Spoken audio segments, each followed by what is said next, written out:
Today, in Story Time with Mr. Highland, I'm going to read you one of the stories from this. This is Horton the Kwuggerbug and More Lost Stories by Dr. Seuss. These are some stories that Dr. Seuss had written but hadn't been published during his lifetime. I'm going to read you one called Horton and the Kwuggerbug.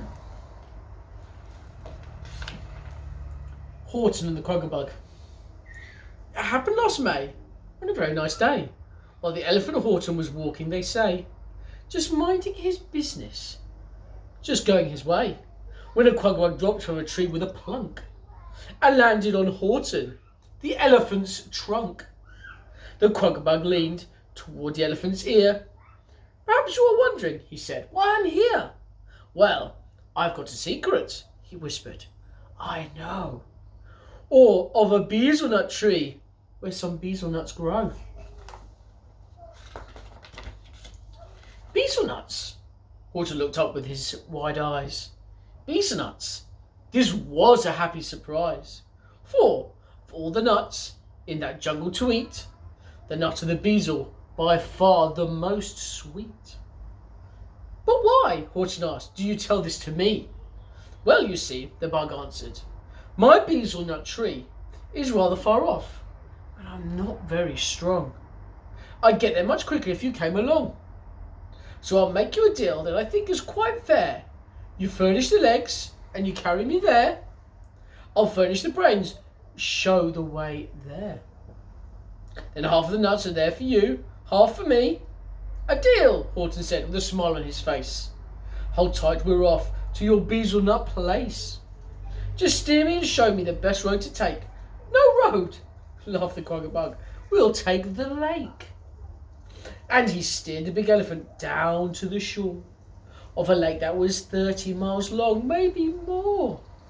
Oh, shivered Horton. Now wait just a minute. Can't swim that lake. It has crocodiles in it. Just look at their terrible teeth, how they flash.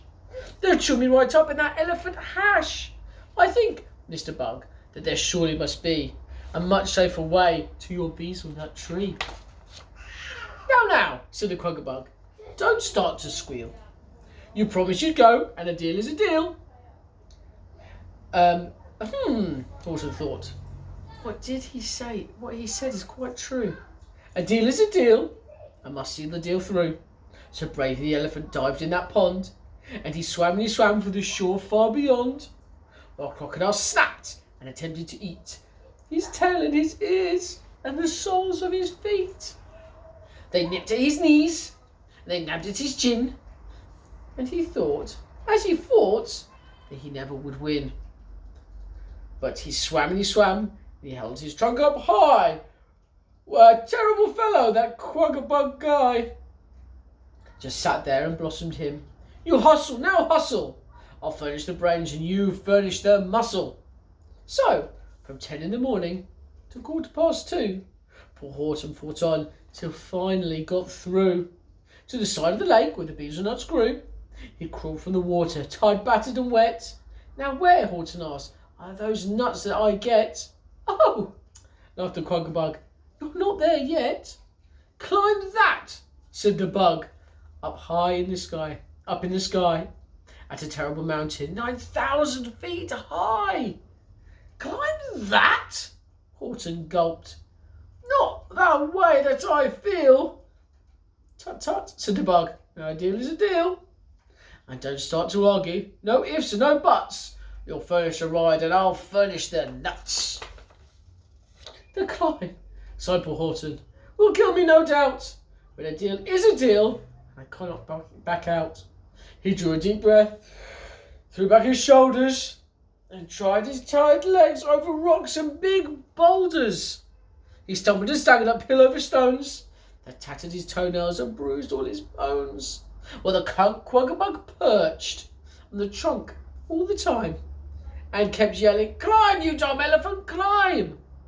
He climbed, he grew dizzy, his ankles grew numb, but he climbed and he climbed, and he clumb and he clumb. But he clumb and he clumb, and he clim and he clim, from 2:15 till 4:45, till finally old Horton, more dead than alive, and then, only then, did the elephant stop, and he gasped to the bug as he sank to his knees. "Now where are my hazelnuts, sir, if you please?" "Right there," said the bug. Horton looked. It was true. 'Twas the hazelnut tree where the hazelnuts grew. "But, Bug," Horton moaned, "we're here and they're there. Way out on that perk, and between us is air. Now how can I get through that space in between? I can't walk in air, if you see what I mean." "A deal is a deal," snapped the bug. "I'm the boss. You stretch out your trunk and you put me across." "Stretch, Horton, stretch," yelled the bug. So he stretched. He stretched it 2 feet, but still he would not touch.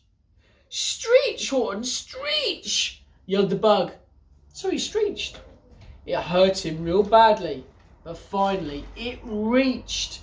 "At last," sang the Kwuggerbug, chuckling with glee, and he slid down the trunk to his hazelnut tree. And he picked all his nuts, and he stacked a big mound of luscious sweet hazelnuts high on the ground. "But hey!" called the elephant. "You over there! Half of that mound, don't forget, it's my share." "Not yet," said the bug. "All the nuts have been stacked, but before we can share, they've got to be cracked." So he cracked all the nuts. Then he said with a laugh, "A deal is a deal, and I'm giving you half." 1/2 of each nut, as you know, is the meat. And that is the half that I'm going to eat. But half of each nut, as you know very well, is the half of the nut that is known as this shell. The shells are for you, laughed the bug, and he rose and he stuffed all the shucks up the elephant's nose. Now, what would you do if he did that to you? With shucks up your nostrils, how dreadful you'd feel, but you couldn't complain, because a deal is a deal. You'd have to act terribly nice and do right, so you'd say in a voice that was very polite, "Thanks, Mr. Kwuggerbug, thank you for these, but they tickle my nose, so look out, I shall sneeze." And you'd sneeze and you'd sneeze, and you'd sniz and you'd sniz, and blow all the shucks from your trunk with a whiz. Just the way Horton did, because they blew out of his, and they blasted that Kwuggerbug so far away, that he sailed through the air for the whole month of May. And it didn't come happen till the 15th of June, all tattered and torn in the late afternoon. And that place so far, now he never can go to his hazelnut tree where his hazelnuts grow. That is one of the stories from Horton the Kwuggerbug. Hopefully I might get to read the other ones from here as well, because there's a real favourite of mine, the stories from there. Thank you very much, and stay tuned for another story tomorrow.